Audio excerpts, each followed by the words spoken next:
नमस्कार भाइयों और बहनों। आज हम जानते हैं सफलता के लिए जिम्मेदार कारक कौन कौन से हैं। तो देखिए, पहला सफलता का कारक है आपका नज़रिया। ऐसा माना जाता है कि व्यक्ति का जैसा नज़रिया होगा वह वैसा ही भविष्य में बनेगा। अर्थात हमें भविष्य में हमेशा सकारात्मक सोच के साथ आगे बढ़ना चाहिए। हमें अपने अधिकारों तथा कर्तव्यों के प्रति ईमानदारी भी बरतनी चाहिए। दूसरा है आपकी इच्छा। सफलता का बीज मनुष्य की इच्छा के रूप में जन्म लेता है और उसकी इच्छा से ही वह बीज फलता है और बढ़ता है और एक दिन बड़े पेड़ का रूप धारण कर लेता है। वही पेड़ लोगों को फल, छाया, हवा और बेहतर पर्यावरण प्रदान करता है। अपनी इच्छा को शक्ति दें, अर्थात इच्छा को इच्छा शक्ति के रूप में परिवर्तित करें। यह सफलता की पहली सीढ़ी है। और अगर सफलता की पहली सीढ़ी चढ़ जाते हैं तो वहाँ आगे तक तस्वीर अपने आप दिखने लगती है। तीसरा है दोस्तों आपका जुनून।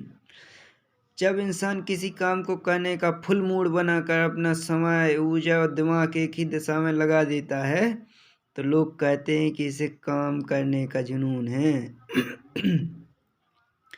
और इसे एक दिन सफलता जरूर मिलेगी। और बिल्कुल वैसा ही होता है।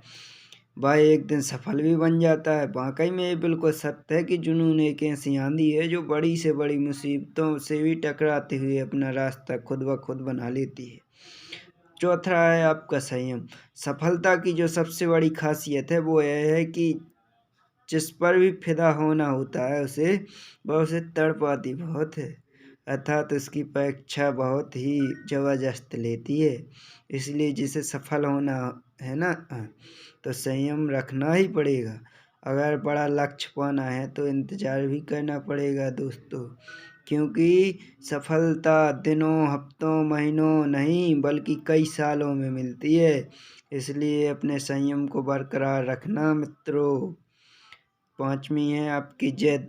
हिंदुस्तान के मशहूर मोटिवेशनल स्पीकर गुरु डॉक्टर विवेक बिंद्रा हैं कहते हैं कि जिद्दी आदमी ही इतिहास रचता है।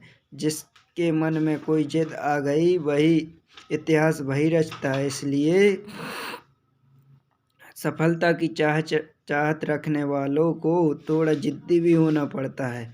जिद के संबंध में अगर आप कुछ सीखना चाहते हैं तो बिहार के दशरथ मांझी से सीखिए, जिसने पहाड़ को चीर दिया था।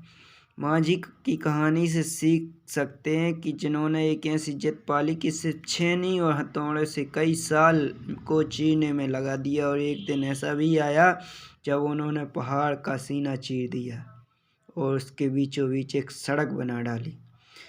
अब सातवां क्वेश्चन है कि सफलता का सार बताइए।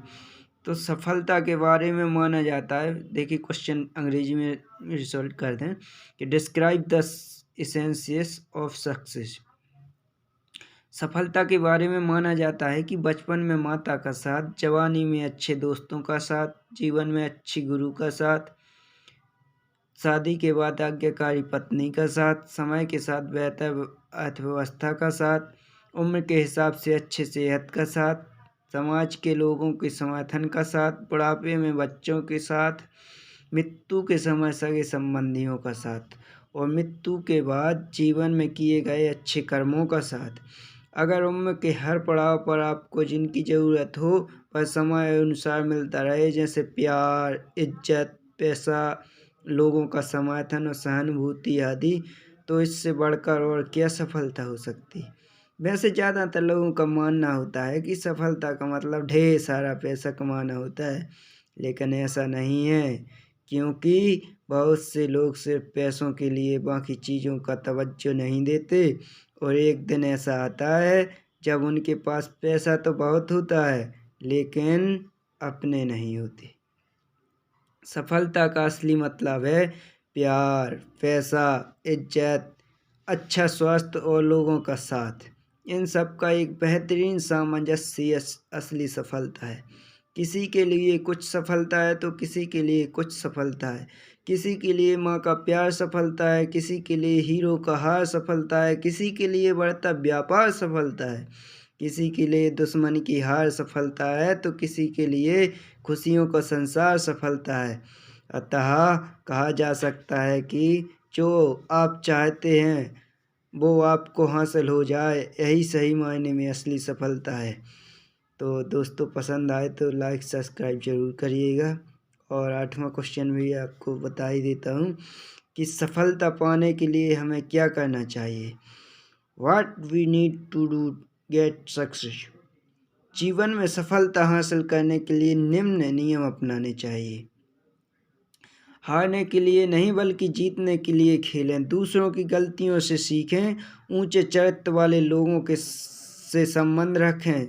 जितना पाते हैं उससे अधिक दें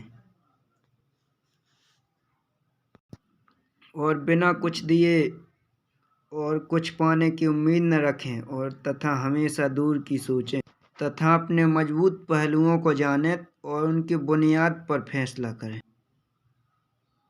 फैसला लेते समय अपनी हालात की व्यापक तस्वीर को ध्यान में रखें और अपनी सच्चाई के साथ कभी भी समझौता ना करें। और मेरा विचार है कि अपने स्वाभिमान के साथ भी कभी समझौता नहीं करना चाहिए, चाहे शीशी क्यों न कट जाए। धन्यवाद मित्रों।